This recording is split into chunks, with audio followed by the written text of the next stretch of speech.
Hello বন্ধুরা, তোমরা কি ভাবছো সন্ধ্যাবেলায় একটা কিছু নাস্তা বানিয়ে খাওয়া যাক। চলো, আমি একটা রেসিপি নিয়ে চলে এসেছি, তোমরা পারলে ট্রাই করো। এটার নাম হলো ফ্রেঞ্চ ফ্রাই, কিন্তু আমি এটা বাড়ির স্টাইলের করছি, তো খেতে খুব সুস্বাদু হবে। চলো দেখা যাক ভিডিওতে আমি কি কি করছি। প্রথমে আলুগুলো কেটে নিলাম, কেটে নিয়ে গরম জলে আমি লবণ দিয়ে অর্ধেক সেদ্ধ করে নেবো। 50% সেদ্ধ করে নেব। সিদ্ধ করার পরে এবার আমি ঠান্ডা জলে আলুগুলো যখন সেদ্ধ হয়ে যাবে, ঠান্ডা জল আমি দিয়ে দেব। ভালো করে কিন্তু সেদ্ধ হতে হবে, নাহলে কিন্তু ফ্রেঞ্চ ফ্রাইটা অতটা ক্রিস্পি বা খেতে অতটা ভালো হবে না।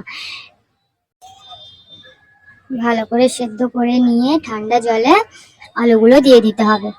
তো এটা ঠান্ডা জল রেখেছি, আমি এতে দিয়ে দেবো আলুগুলো দিয়ে এবার আমি কিছুক্ষণের জন্য এতে রেস্ট করবো, যাতে ঠান্ডা হয়ে যায়। গরম তুলে রেখেছি, তো তার জন্য ঠান্ডা জলে দিতে হবে, দিয়ে যাতে না কুকিংটা না হয়, 50%ই কুকিং যেন থাকে। এবার এখানে আমি একটা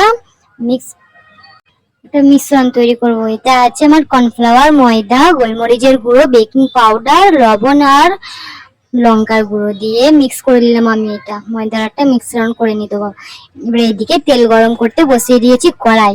এবার তেলটা যতক্ষণ গরম হোক, আমি এইদিকে এবার আলুগুলো ঠান্ডা জল থেকে তুলে মিশ্রণটায় আমি ভালো করে কোটিং করে নেব। আলুগুলোতে ভালো করে কোটিং করতে হবে, যাতে আলুগুলোতে যেন ভালো করে ওই মিশ্রণটা ভালো করে যেন লেগে থাকে। ভালো করে কোটিং করে নেওয়ার পর আমি এবার তেল কড়াই গরম করতে বসেছিলাম, ওতে এবার দিয়ে দেবো, একটা একটা করে দিয়ে দেবো। একটা একটা করে দিয়ে কড়াইটা কিন্তু মিডিয়াম এতে রাখবে, জোরেও দেবে না হালকাও দেবে না, মিডিয়ামে রাখবে। দিয়ে এক পিঠটা আমি ভালো করে লাল লাল করে ভেজে নেব। এক পিঠটা ভাজা হয়ে গেলে তারপরে দ্বিতীয় পিঠটা আমি এবার ভেজে নেব। তারপর তোমরা এবার গ্যাসের ফ্লেমটা একটু বাড়িয়ে দিতে পারো, দিয়ে একদম ভালো করে মচমচে করে একদম লাল লাল করে ভাজতে হবে। লাল লাল করে ভাজার পর আমি এবার প্লেটে উঠিয়ে নেব। প্লেটে উঠিয়ে নেওয়ার পর আমি এবার এই তো মেয়োনিজ আর টমেটোর সস দিয়ে পরিবেশন করলাম।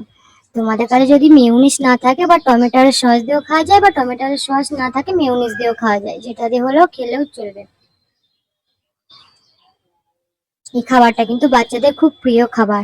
আমার বাচ্চারা তো খুবই একদম পছন্দের খাবার। এটা করে দিলে ওদের কিচ্ছু চাই না। খুব ফেভারিট খাবার, খেতে খুব সুস্বাদু লাগে, বড়দেরও ভালো লাগবে, বাচ্চাদেরও খুব ভালো লাগবে। একটা হেলদি খাবার। দোকানে কিনে খাওয়ার থেকে না, আমি বলি এই বাড়িতে করে খাওয়াটা খুবই ভালো, একটা হেলদি খাবার হবে। কেমন লাগলো ভিডিওটা প্লিজ কমেন্টে বলো। Bye bye.